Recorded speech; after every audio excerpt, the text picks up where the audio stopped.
आजम ने, तुम तो ये सोचते हो ना, मेरे किसी भोले भाले भाई ने कह दिया कि जब तक हिंदुस्तान में गरीब नवाज है मुसलमानों का कुछ नहीं होगा। हाँ हाँ मैं मानता हूँ, अल्लाह ने गरीब नवाज को ये पावर, ये इख्तियार दिया है कि वो चाहे तो पूरे हिंदुस्तान को अपने कटोरे के अंदर संभाले। लेकिन कभी तुमने इस पे भी गौर किया है, बगदाद की तारीख को भी उठा के देखा है, जब हिलाकू खान ने कसम खाई थी कि तब तक चैन से नहीं बैठूंगा जब तक मुसलमानों की गर्दनें काट के उनके सरों का मीनार नहीं बना दूंगा और आखिरी खोपड़ी में जाकर के शराब पीऊंगा। तारीख बताती है जब हिलाकू खां की फौज बगदाद को तबाह करने के लिए आ रही थी तो हिलाकू खां की फौज को देख के बगदाद वाले अल्लाह के वली की बारगाह में गए, हुजूर बचा दीजिए, हिलाकू खां की फौज आ रही है। अल्लाह के वली कटोरा पलट देते, बगदाद छुप जाता, वो ढूंढते रहते लेकिन बगदाद नजर नहीं आता। फिर उसके बाद हिलाकू खां की फौज दोबारा आई, फिर लोग अल्लाह के वली की बारगाह में आए, हुजूर बचा लीजिए, हिलाकू खां की फौज आ रही है। अल्लाह के वली ने फिर कटोरा पलट दिया, बगदाद छुप गया लोगों की निगाहों से। तीसरी मर्तबा फिर फौज आई, हिलाकू खां ने भेजा लेकिन लोग फिर आए अल्लाह के वली की बारगाह में, हुजूर हिलाकू खां की फौज हमें बर्बाद करने आ रही है। आपने फिर कटोरा पलट दिया, बगदाद छुप गया उन लोगों की निगाह से। अल्लाह अकबर। चौथी मर्तबा हिलाकू खां बोला मैं खुद चलता हूं तुम्हारे साथ में, देखता हूं बगदाद मिलता कैसे नहीं है। जब हिलाकू खां फौज के साथ आ रहा था, तारीख देखो उठा करके, तुम सोचते हो मुसलमानों का कुछ नहीं होगा। आज किसी महकमे में तुम्हारी सुनवाई नहीं, पुलिस महकमे में जाओ तो कोई बात करने के लिए तैयार नहीं, बैंक में जाओ तो दाढ़ी टोपी वालों को हिकारत की निगाह से देख करके एक तरफ खड़ा कर दिया जाता है, डाक खाने में जाओ तो कोई तुम्हारी पूछ-गछ नहीं। क्यों नहीं है? कभी गौर किया तुमने? वो कौम जो सरदार थी, वो कौम जो हुकूमत करने वाली थी, वो कौम जिसका नाम इज्जत से लिया जाता था, वो कौम मुसलमान की कि ईसाई औरतें अपने बच्चों से कहती थी, रोते थे, बच्चों चुप हो जाओ वरना मुसलमान आ जाएंगे। ये धाक बैठी हुई थी मुसलमानों की। लेकिन आज मुसलमान जलील क्यों है? आज मुसलमान रुसवा क्यों है? तो सबसे बड़ी इसकी वजह मैं ये बता दूं, आज मुसलमान आपस में बट गया, आज हम बिरादरियों में बटे, आज हम सिलसिलों में बटे, आज बांट दिया बिरादरी को, ये खासाब है, ये अंसारी है, ये अरबी है, ये मंसूरी है, बांट दिया आज मुसलमानों को बिरादरी में। इस कमजोरी का फायदा हमारे गैरों ने उठा लिया। अरे तुम तो मुसलमान थे, तुम तो एक नबी के मानने वाले थे, तुम तो एक खुदा के मानने वाले थे, फिर तुम आपस में बट गए। अगर मैं तुमसे एक बात ये पूछ लूं कि तुम मुझे सीना तान के ये बता दो कि तुम जो हो कौन सी बिरादरी के हो, वो कहेगा मौलाना हम तो खासाब हैं। मैं कहूंगा जरा परदादा से ऊपर का मामला बता के कौन सी बिरादरी के थे, वो नहीं बता पाएगा।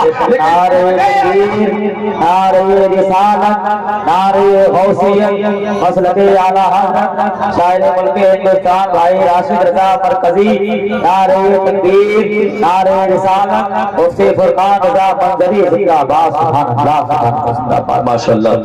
शायर इस्लाम राशिद रजा मरकजी की आमद हो चुकी है। बस मेरे बाद उन्हीं को आप समाप्त करेंगे, ये प्रोग्राम अभी काफी देर तक चलेगा। बस थोड़ी सी कुछ नसीहत की बातें अमल कर लेंगे, मेरे लिए क़यामत में बख्शिश का जरिया बन जाएगा। बहुत अच्छा है राशिद भाई, बैठे अल्हम्दुलिल्लाह। ये शायर भी हैं और अपने वक्त के बेहतरीन आलिम दीन भी हैं, अल्लाह ताला सलामत रखे। देखें मैं अर्ज क्या कर रहा था, बगदाद हिलाकू खां की फौज, जब बगदाद हिलाकू खां की फौज तबाह करने के लिए आई तो चौथी मर्तबा जब अल्लाह के वली कटोरा पलटना चाह रहे थे तो इल्हाम होता है कि अब कटोरा मत पलटो। हमने 3 बार बगदाद वालों को सुधरने का मौका दिया, लेकिन ये नहीं सुधरे, अपने गुनाहों से बाज नहीं आए, अपनी अय्यारियों से बाज नहीं आए, अपनी मक्कारियों से बाज नहीं आए। अब इनको कोई कत्ल करने से रोक नहीं सकता। अल्लाह अकबर। अल्लाह के वली ने भी जामे शहादत उनके साथ में नोश कर लिया। तो क्या समझते हो, वो पत्ता पेड़ से गिर जाता है जो अल्लाह के जिक्र से गाफिल हो जाता है, वो जानवर ज़िबाह कर दिया जाता है जो अल्लाह के जिक्र से गाफिल हो जाता है, वो मछली शिकार हो जाती है जो अल्लाह के जिक्र से गाफिल हो जाती है, अरे वो घास काट ली जाती है जो अल्लाह के जिक्र से गाफिल हो जाती है। तुम 5 वक्त की नमाज गायब कर दो, तुम्हारे ऊपर मुसीबतें ना आए, परेशानियां ना आए, ऐसा कैसे हो सकता है? अल्लाह कुरान में फरमाता है वला تہنوا ولا تحزنوا وانتم الاعلون ان کنتم مؤمنین، غم مت کرو، سستی مت اٹھاؤ، تم ہی بلند رہو گے بشرط کہ تم مسلمان بن جاؤ، بشرط کہ تم مومن بن جاؤ۔ ایک بار اپنے سینے پہ ہاتھ رکھ کے مجھے بتا دو، کیا ہم مومن بنے؟ کیا ہم مسلمان بنے؟ نبی فرماتے ہیں مومن کی تعریف کرتے ہوئے، مسلمان کی تعریف کرتے ہوئے آقا فرماتے ہیں المسلم من سلم المسلمون من لسانہ و یدہ، مسلمان وہ ہے جس کے ہاتھ سے اور زبان سے دوسرے مسلمان محفوظ رہیں۔ بتاؤ کہ آج ہم سے ہمارا بھائی محفوظ ہے؟ آج ہم اپنے بھائیوں کو زبان سے گالی دیتے ہیں، ہاتھ سے تکلیف پہنچاتے ہیں، پیر سے تکلیف پہنچاتے ہیں۔ آقا فرماتے ہیں مومن کے لیے بنیاد میں لگی ہوئی اینٹ کی طرح ہے، ایک اینٹ دوسری اینٹ کو مضبوط کرتی ہے۔ آپ مجھے بتاؤ کیا ہم اپنے بھائی کو تقویت پہنچا رہے ہیں؟ کیا ہم اپنے بھائی کو مضبوط کر رہے ہیں؟ نہیں۔ اگر کوئی بھائی ترقی کرنے لگے تو ہم سوچتے ہیں کسی طریقے سے اسے نیچے لایا جائے، اتنا پیسہ اس کے پاس کہاں سے آیا، اتنی دولت اس کے پاس کہاں سے آئی، بجائے ہم اس کی ترقی کو دیکھ کر کے خوش ہو، ہم نے جلن شروع کر دی، ہم نے حسد شروع کر دیا۔ حسد کیا ہے؟ شیخ سعدی فرماتے ہیں کہ حسد نیکیوں کو ایسے کھاتا ہے جیسے آگ لکڑی کو کھا جاتی ہے، اور حدیث پاک بھی ہے، اور میرے آقا حضور صلی اللہ علیہ وسلم نے حسد کے تعلق سے فرمایا ہے کہ حسد نیکیوں کو ایسے تباہ کر دیتا ہے جیسے آگ لکڑی کو جلا دیتی ہے۔ اللہ اکبر! کبھی غور کیا آپ نے؟ یہ حسد ہے، یہ حسد ہے۔ آقا نے فرمایا نا میری امت بنی اسرائیل 72 فرقوں میں بٹی تھی، میری امت 73 فرقوں میں بٹے گی، 72 جہنم میں جائیں گے، ایک فرقہ جنت میں جائے گا۔ وہ جہنم میں جو جانے کا سبب ہوگا وہ کبھی غور کیا آپ نے کیا ہوگا؟ وہ حسد ہوگا، حسد۔ راشد بھائی وہ حسد ہوگا، حسد۔ اب آپ کہو گے مولانا کوئی دلیل؟ تو میں بتاؤں۔ حسد کے عدد دیکھیں آپ، ایک کے 8، سین کے 60، کتنے ہوئے؟ 60 اور 8 کتنے ہوئے؟ 68، اور دال کے 4 کتنے ہوئے؟ 72 ہوئے۔ یہ حسد کے عدد ہیں۔ جو 72 فرقے جہنم میں جائیں گے وجہ حسد ہوگی۔ کوئی حضرت امیر معاویہ سے حسد کرتا ہے، کوئی صحابہ سے حسد کرتا ہے، کوئی نبی کی شان میں گستاخی کرتا ہے، حسد ان کو بھی ہے۔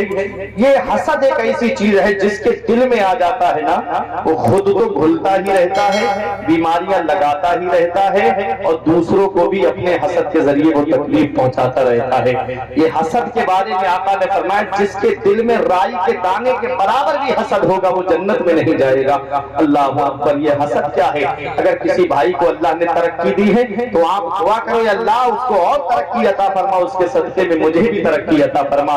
یہ رشک ہے، رشک، یہ کرنا ثواب ہے اور حسد کرنا گناہ ہے۔ اب آؤ ذرا دیکھو، آج بانٹ دیا میری قوم کو، آج برادریوں میں ہم بٹے، آج ہم پیروں کے نام پہ بٹ گئے۔ ایک کسی دوسرے پیر کا مرید ہے تو وہ دوسرے پیر کو دیکھنا گوارا نہیں کرتا، کہتا ہے کہ نہیں میں اس کی کیوں بات کروں۔ ایسی اندھی تقلید چل رہی ہے آج کے دور میں کہ کوئی کسی دوسرے پیر کو دیکھنا ہی گوارا نہیں کرتا۔ اللہ اکبر! یہ آج دور ہے میرا، میں کیا بتاؤں آپ کو، اس نے بانٹ دیا میری قوم کو۔ برادریوں میں ہم بٹے، سلاسل میں ہم بٹے، پیروں کے نام پہ ہم بٹے، کسی کا فائدہ غیروں نے اٹھایا اور وہ آج ہمارے اوپر قبضہ کرے ہوئے ہیں۔ یاد رکھو، میں ایک سوال آپ سے کرتا ہوں، غریب نواز نے 95 لاکھ یعنی 1 کروڑ کے قریب لوگوں کو اسلام میں داخل کیا تھا۔ ان 1 کروڑ کی 10 کروڑ اولاد ہندوستان میں آج موجود ہے۔ بتاؤ وہ کون سی برادری کے تھے؟ بتاؤ وہ کون سی برادری کے تھے؟ تم نہیں بتا پاؤ گے کون سی برادری کے تھے تو پھر لڑائی کیسی، پھر جھگڑا کیسا؟ ہم نے قرآن کی آیت پڑھی ہے، اِنَّ أَكْرَمَكُمْ عِندَ اللَّهِ أَتْقَاكُمْ، اللہ کی بارگاہ میں سب سے زیادہ عزت والا وہ ہے جو سب سے زیادہ پرہیزگار ہے۔ جتنا زیادہ تقوی اتنا ہی زیادہ اللہ کی۔ تو تقوی اختیار کرو نا، پرہیزگاری اختیار کرو نا، تقوی ہوگا، پرہیزگاری ہوگی تو اللہ تبارک و تعالیٰ کی بارگاہ میں تم مکرم ہوگے۔